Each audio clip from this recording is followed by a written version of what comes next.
What does my ideal, sustainable New York look like? What does my ideal, sustainable New York look like? My ideal, sustainable New York looks like every school having a garden instead of a mini police force. A sustainable New York that doesn't find solutions in capitalism. In a sustainable New York, the water is clean and we feel like we have ownership over the water and it's a resource for our family.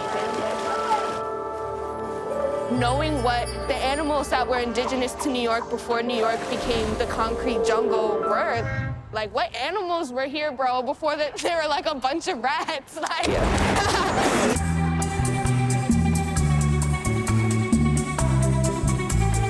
My name is Sumaya Bouhbal.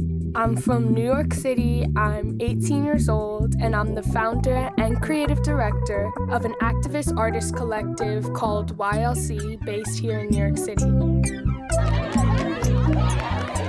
One thing about the Heights, all you hear is music, whether it's dembo or bachata or pop smoke and drill and dancing. Everyone in the Heights is not afraid to be who they are. To be real, this is the first place I lived where I felt I had community, and my activism is definitely informed by this place. America is false to the past, false to the present, and solemnly binds herself to be false to the future. Frederick Douglass. Right now, we are at Riverside Park. My favorite memory at this park was summer 2020, right after lockdown, and I remember sitting down with my friends at this park and like looking at the water and everyone just feeling different because of everything that we had been through. We just felt so touched by the world. I feel like the time period that we're living in now reminds me a lot of my favorite historical period, which is the Reconstruction era right after the Civil War. And there's a speech that Frederick Douglass gave called Composite Nation. In the speech, Frederick Douglass gives his vision for an ideal America. The Civil War had just happened, and America actually had the opportunity to rebuild, to be something more equitable, to be what we always said we were. Frederick Douglass is talking about all of these quote-unquote radical ideas of giving indigenous people their land back, giving immigrants equal citizenship, giving black people full rights, giving women the right to vote, giving people full religious freedom, and all of these things that we act like are so impossible or maybe even are new ideas, but they're not. And in 1860, we might have passed up that opportunity to rebuild, but in a post-pandemic and post-uprising America, that's not an opportunity I'm willing to let pass anymore. I have this vision of starting a collective with my friends. It's an artist activist collective, and it's meant to represent underrepresented people in New York. I want the collective to be called the Young Lords Collective. And Lords is going to be spelled with an E like Audre Lorde, and Young Lords is obviously a reference to the Young Lords Party.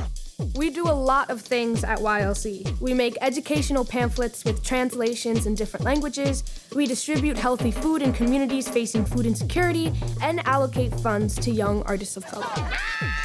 A main part of our work is to make social justice education accessible, whether it's about economic inequalities or climate justice.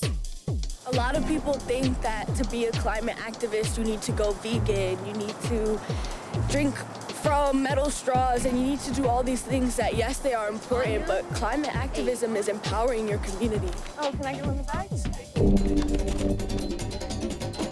Can I get the cart? When you live in a place where your power is being taken away from you, where you have no control over the land use, air pollution, water pollution, empowering your community is climate justice.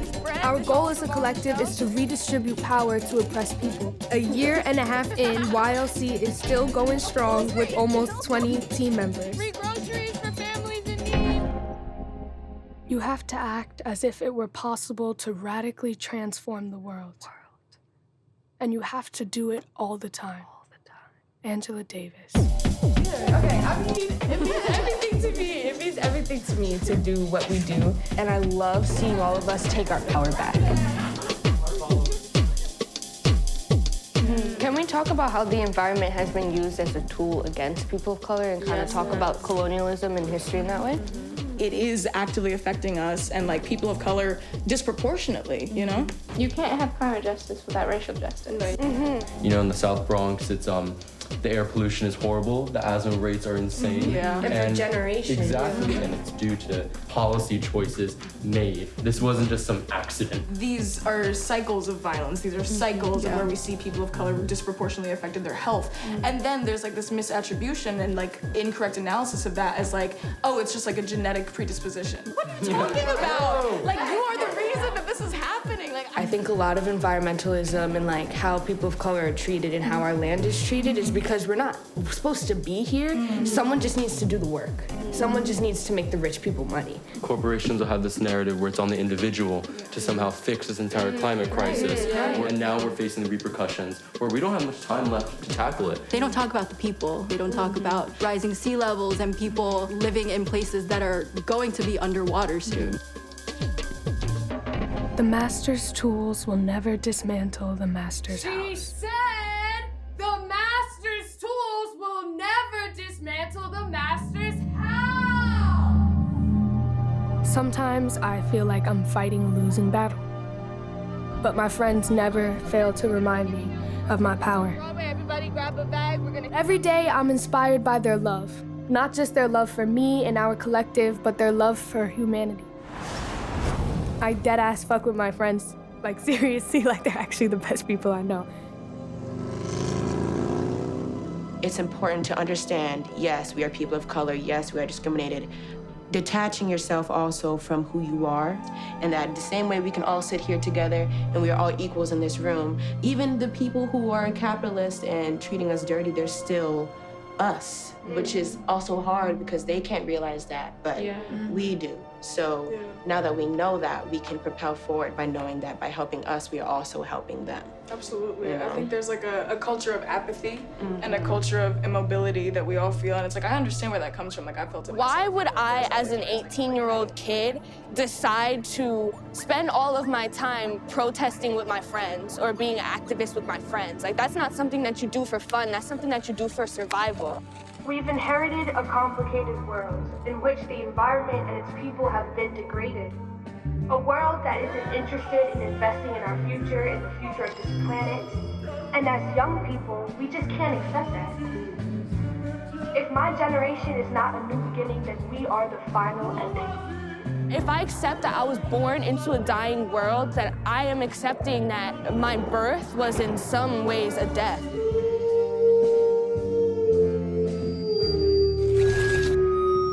By fighting for that world that I want to see, every day I am reborn.